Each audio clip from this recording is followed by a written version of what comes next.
Assalamualaikum warahmatullahi wabarakatuh. Perkenalkan, nama saya Karenina Harani Darmawan, nomor absen 15 dari kelas 12 IPA 3. Di sini, saya akan menjelaskan mengenai hukum Kepler sebagai bentuk pengayaan PS Fisika semester 5. Hukum Kepler ditemukan oleh Johannes Kepler yang merupakan seorang matematikawan dan astronom asal Jerman. Sebelum Kepler mengemukakan hukumnya tentang gerak planet yang mengelilingi matahari, manusia zaman dahulu menganut paham geosentris, yakni paham yang membenarkan bahwa bumi adalah pusat alam semesta. Nah, paham tersebut dijelaskan oleh Claudius Ptolemeus, seorang astronom Yunani. Bumi berada di pusat tata surya dan planet beserta matahari mengelilingi bumi pada lintasan yang melingkar.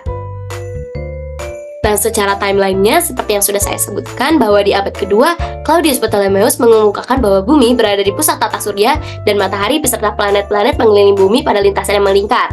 Setelahnya, pada tahun 1543, Nicolaus Copernicus mengemukakan model heliosentris, yakni bumi beserta planet-planet lainnya yang mengelilingi matahari pada lintasan melingkar. Nah, di sini tuh Nicolaus Copernicus mengemukakan dua model. Namun, kedua model tersebut masih memiliki kekurangan, yaitu tidak ada keselarasan antara lintasan dan orbit planet.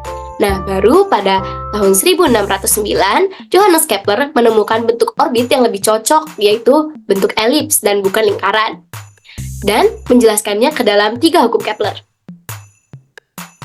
Hukum Kepler yang pertama yaitu hukum 1 Kepler. Hukum ini menjelaskan bentuk lintasan orbit planet-planet yang mengelilingi matahari. Perhitungan Kepler membuktikan bahwa orbit-orbit tersebut berbentuk elips. Bentuk elips orbit ditentukan oleh nilai eksentrisitas E elips. Semakin besar eksentrisitasnya, maka bentuk elips akan semakin memanjang dan tipis. Sebaliknya, semakin kecil eksentrisitasnya, maka bentuk elipsnya akan mendekati bentuk lingkaran. Nilai eksentrisitas elips yaitu lebih besar dari 0 dan lebih kecil dari 1. Lalu ada hukum 2 Kepler. Hukum ini menjelaskan bahwa kecepatan orbit suatu planet akan lebih lambat ketika planet berada pada titik terjauh dari matahari, yaitu titik aphelion. Dan kecepatan orbit suatu planet akan lebih cepat ketika planet berada pada titik terdekat dengan matahari, yaitu titik perihelion. Jadi, kecepatan orbit maksimum planet ketika berada di titik perihelion dan kecepatan orbit minimum planet ketika berada di titik aphelion. Lalu ada hukum Kepler yang terakhir yaitu hukum 3 Kepler. Hukum ini menjelaskan periode revolusi planet-planet yang mengelilingi matahari. Planet memiliki periode orbit yang lebih panjang ketika planet tersebut letaknya lebih jauh dari matahari. Dan planet memiliki periode orbit yang lebih pendek ketika planet tersebut letaknya dekat dari matahari.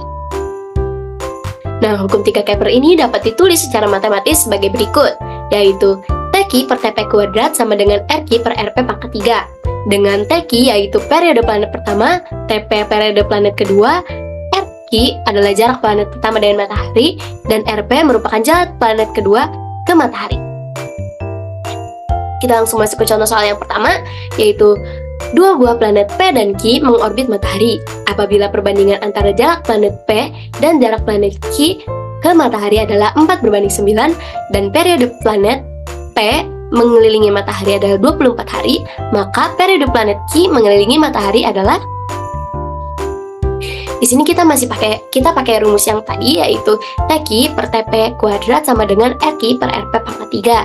Nah, si RQ-nya kan udah diketahui, lalu RP-nya juga udah diketahui yaitu 9/4, dan TP-nya juga sudah diketahui yaitu 24.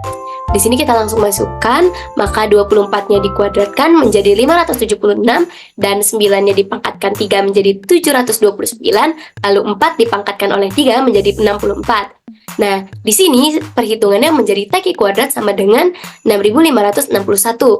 Nah, karena di sini bentuknya masih kuadrat, maka kita harus akar kuadratkan. Jadi TQ sama dengan akar kuadrat dari 6561 hari.